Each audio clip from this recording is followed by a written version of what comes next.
just how close I did come to some of these things, like having that car crash where my best friend, probably should have been killed. Like he was so lucky not to have been. I was lucky to survive, but he even more so because he's lying across the back seat that got crushed in half, and he had a reflex to sort of jolt up and still was badly injured, but would have been killed instantly. And I guess that incident, one tiny little change, and my life is ruined forever, ruined my best friend's life. I was so close to that happening. And then I look at all these other situations that I don't know how I survived some of them, and they just happen so often. It really does scare me because it makes me think if I got that close, I was that out of control. There has to be so many people out there that are not having as much luck as I had, and they aren't making it through, or they're, like you said, having a car hitting someone while they're drinking and ending someone else's life, or whatever it is. It's shocking. It's avoidable, and yeah, it's scary to think about. I was working as a mental health advocate and believed in a lot of the stuff I was saying, but I didn't fully, love myself, I guess, because I had this thing inside of thinking, okay, I'm saying all this stuff, but am I actually fully showing up for myself in the way that's in line with how I'm talking about things? And I knew I wasn't. And so you can't really be that best version of yourself, whether it's, in how you care for yourself, in how you show up for other people, in how you show up at work, or whatever it is. If deep down you're sort of still disservicing, yourself at the core. So it does make, such a big difference to do that. I think it's so important. So true. Yeah, I can really resonate with that. I think alcohol was that thing that was sitting there lurking in the shadows, that was sucking all the energy in my life, but also it was just butting heads with my values as well. So and then, keeping you stuck, and then you're feeling ashamed of yourself because of it. And all of that is really, overall, that is affecting your mental health, your self-talk. And, that again has just freed up so much. No, of course, as humans, I will still have some negative self-talk, but I know how to manage it now, and I can be more compassionate with myself. And, I think that's been another really important practice that I have learned and I use each and every day is self-compassion, really trying to be there for myself when I know I need a friend. Yeah, exactly. Having that self-compassion, and to the point you were making before, giving ourselves more credit for what we can handle, because like you were saying, we look back on our life and we see all of these obstacles and we think, it's so true what you said. If we were told that ahead of time, we would think, no fucking way, I can't deal with this. But we can deal with so much more than we think we can. And it's a good reminder, because that just gives you that sense of, doesn't mean things are going to be easier, but it means you feel, you got more firm footing. You feel more grounded that, okay, I know that I'm going to be okay no matter what happens. I can handle things. And that helps to deal with what we all have to deal with, which is just the uncertainty in life. Like we can only control so much. We don't know what's going to happen. We don't know what's around the corner.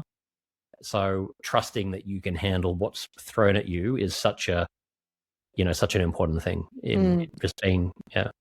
It really is. Yeah. I mean, I think that's where the lifestyle of being alcohol free has, for me, been really important, in those really challenging times, knowing that I can, advocate for myself, but I can also look after myself and come to situations with clarity as much as possible, but also being able to regulate emotionally too and process as well is really important. And I know that I do that a lot better without alcohol clouding, situations, but also affecting, the way my brain chemistry works. If I look back, I really can't even believe it now when I look at the amount of that I was abusing alcohol and getting blackout drunk on a weekly basis, and I'm so relieved that's over and that I survived it, because it's scary when you look back on it. It's, it's so scary. And I was a blackout drinker as well. And, I think this blackout drinking, very much people keep to themselves. It's quite shameful because basically we can't remember a lot of what happens, and it's very dangerous because we're often still functioning out there in the world. It's not like you've passed out, but you actually are not recording any long-term memories, and you're often behaving in a way that, is dangerous. You don't have proper judgment. And so I think for anyone who's listening to this who does have issues with blackout drinking, that is really, and for me, it was a massive red flag, but it was one that I didn't really look at until decades later. I was blackout drinking, at 16, 17, 18, and it would still happen in my early 40s before I eventually decided that, moderation was not a recipe that was working for me, and that I, wanted to just embrace a time of alcohol-free living without a date to go back, and just to get interested and curious in what that might feel like for me. I think that's a really good point as well, because I don't think quitting drinking is necessarily what everyone should do. I think definitely having an awareness about it, moderating it, really asking yourself questions, looking at why are you drinking? Is it to cope? Is it actually just a social thing? And, making adjustments according to that. But on the other side of the spectrum, like what you're describing there, that was what I really identified. I wasn't going out every week anymore getting blackout drunk. It wasn't as much of a part of my weekly routine, but I still had that tendency that I could not have any plans to have a big night by any means, but I would wind up, start having a few drinks, and then something would click in my brain where I want to just take it to, that next level, and you end up blackout drunk, waking up thinking, what have I done? And I just had that realization of, well, maybe this will never change in terms of that part of it, but if I just remove it, I can prevent myself, because I don't really want to be getting into these later stages of my life having that happen. So Totally. Exactly. And that, I think that for me was the aha moment. It was, for me, I never wanted to have another blackout binge again. That was too many. In my 40s, I definitely wasn't having them every weekend or even every month, but even once a year, again, I got to the point where the values of who I wanted to be as a person did not align with that. And so that was where I drew a line in the sand and said, my relationship with alcohol has shown me over these years where it's at. And it's now up to me to make a choice based on where I'm at and my relationship with alcohol is. And everyone is different in terms of where their relationship with alcohol is. And yeah, it's really important just to get a bit more mindful and curious about your drinking. Just start to ask yourself some questions. How am I feeling? Why am I drinking? Do I really want to drink? Am I just reaching for that bottle of wine or beer in the fridge and I'm not even thinking about it? How does it feel to actually challenge yourself to go to a party or a social event without drinking alcohol? If that feels really scary or difficult, well, you're probably more dependent on alcohol than you think you are. And I'll often say to friends, just go out to a party and go out and just see what it feels like, because you can then start to see where those kind of triggers or uncomfortable points are. And, and I think for me, I was very much a social event drinker. And, how I started to reframe from thinking about drinking and going to the bar, it was very much about connecting, having conversations. Who do I want to go and talk to? And I started to realize that actually the connection through being sober felt so much more authentic, because often by the end of the night, I couldn't remember what people were saying. I can remember, trying to focus and thinking, I'm too drunk now, or I'd be hiccuping or something and wanting to get away because I was embarrassed, all of these things. Now I don't have to worry about any of those things. And, waking up, as you know, no one regrets waking up without a hangover. it's the best feeling, exactly after you've been out. You have it, remembering what it used to feel like, and then waking up feeling the opposite, feeling fresh. It's such a good feeling. And it is funny when you go out sober and people progress over the night. You're chatting to someone at the beginning, it's fairly coherent. Then it gets to that point where they're not really, not, it's nonsensical sort of the conversation by that point. And there's that realization of, oh, fuck, okay, that's what I've probably sounded like all of these, years that I've been doing that. And fair enough, it's fun in the moment, but that's about as far as it goes, really. There's no depth, there's no, there's nothing lasting that really comes out of doing that other than just a bit of fun in the moment. But like you were saying, when you remove it and you go into those situations, it forces you into needing to connect to get value out of being in that environment, and you realize, well, that's actually more enjoyable or more meaningful than anything else. Definitely. And I think, we create sort of a bit of an illusion around fun and our drinking as well, because realistically, you look at your relationship with alcohol and you go, yeah, look, of course, there were moments of fun, but actually in reality, there were also moments of deep embarrassment, of feeling shame the next day.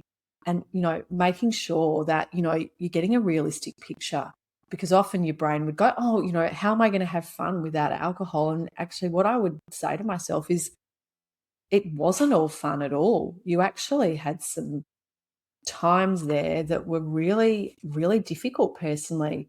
And I think if I look back at my relationship with alcohol, all my big regrets, all my behavior, was when I was drinking or someone else was drinking. And, I know in the last 6.5 years, I don't have those regrets at all. I can take accountability and responsibility for all of my behavior. I think that makes you feel better as a person because you trust yourself. When you're a binge drinker and you're a blackout binge drinker, you never trust yourself because you're not quite sure when that tipping point is going to happen. And that's actually quite a scary place to live. And I know for me, as you said, I'd be like, I don't know, like, what is the recipe for this binge drinking blackout? Some days I thought, you know what, I'm going to count my drinks, I'm going to drink water, I'm going to do this, I'm going to do that. It didn't work sometimes. Why? Because I'd go, maybe I'll just have one more. And then that was the tipping point. And then you'd wake up, shame and regret again and think, why did this happen? Oh, yeah, exactly. It's really, you're playing Russian roulette with yourself. You just don't know what could happen, whether you, like you're saying, whether you hit that tipping point. And I totally agree. If I look back, pretty much all the worst decisions I've made, all the worst things that happened in my life were to do with alcohol. And then I try and, it's very hard. I could probably find endless negatives from all of the years of drinking and the things that happened. I could maybe find one positive, which would just be back to, it was a bit of fun in the moment. But then if you look at an equation of trying to weigh up that fun, the percentage of time, so you're probably out for a few hours, okay, there might be a couple of hours of fun versus maybe half a week of pain when you've got the hangover and your brain's trying to recover and you're feeling shame and whatever else. So even the fun just does not even come close to outweighing like just the negatives that come out of a big night of drinking. Totally. And, the horrible thing is, through, I've obviously, through coaching, I've, heard a lot of people's stories with drinking and the really poor judgment and choices that you make when you're drunk. And it's horrible because you'll often read stories in the newspaper about someone who's drunk, who's crashed into and killed people. And it's horrible, right? But the version of that person who's done that is often blackout drunk, right? They wake up and they're like, what the hell have I done? Yeah. And then they're in jail and they're paying for it for the rest of their lives. And obviously not to dismiss the severity of something like that because you've actually killed someone. Alcohol, if there's no alcohol in this situation, it doesn't happen. And, I know a thing that came to me was, I'm just lucky right now that nothing really severely terrible hasn't happened because of my blackout drinking. Yes, earlier on, I had done some, I had driven when drunk, and it was only luck that nothing had happened. And, sometimes I've had clients who have that wake up call where they've had a, DUI And in particular, one of them, you know, he's a beautiful professional man in his 40s, wonderful person. He can't even remember, you know, the police pulling him over. He can't remember being breath tested, none of it. And as he said to me, I cannot believe I did what I did. I just can't believe it. And he said the worst thing is I can't even connect with the version of me that did that when I'm sober. Like I can't because I don't remember it. And that's Of course. really Yeah. a scary place to be. And I said, I get it. I've been, you know, that person who wakes up and goes, someone tells me that I've said or done something, and I'm like, I'm so sorry, but I don't remember. Yeah, it is terrifying. And yeah, I remember one of my close friends would describe the state I would be in as, you know, a dog off a leash, because it was almost like, it's like the eyes are glazed over and you're almost possessed. It's like, okay, someone else is in the driver's seat now. Nothing's off limits. Anything's possible, and it is. It's terrifying. You know, you're talking about the drunken alter ego. I mean, I called mine Kevin. Kevin just used to go crazy, and you know, I hear a lot of other people talk about theirs, and you know, I think if we know that we're in this situation, it's a ticking time bomb. Yeah. Mm. And it feels so good to know that I've put Kevin to bed, dormant. And the only way Kevin can be brought to life is if I use alcohol. And that's why it's so empowering to be in this lifestyle, because what I know is that by choosing each day to be alcohol-free as a foundation for my health, it means that that will not happen again. Kevin can't come back. Yeah, exactly. I'd call mine Evil Nick, and yeah, I don't want him ever coming back. Like, I guess, like, just hearing you say that makes me feel relief and just sick to my stomach if I think back about just how close I did come to some of these things, like having that car crash where my best friend, you know, probably should have been killed. Like, he was so lucky not to have been. I was lucky to survive, but he even more so, because he's lying across the back seat that got crushed in half, and he had a reflex to sort of jolt up and still was badly injured, but would have been killed instantly. And I guess that incident, one tiny little change, and my life is ruined forever, ruined my best friend's life. I was so close to that happening. And then I look at all these other situations that I don't know how I survived some of them, and they just happen so often. It really does scare me, because it makes me think, if I got that close, I was that out of control. There has to be so many people out there that are not having as much luck as I had, and they aren't making it through, or they're, like you said, having a car hitting someone while they're drinking and ending someone else's life, or whatever it is. It's shocking. It's avoidable, and yeah, it's scary to think about. It would mean the world to me if you can subscribe to my channel, leave a like or comment, share it with your friends. It makes a world of difference. It doesn't cost anything, and it helps me to get this show bigger and better and bring on the guests and the production value that you ask for every single week. I couldn't do it without you guys. Thank you so much.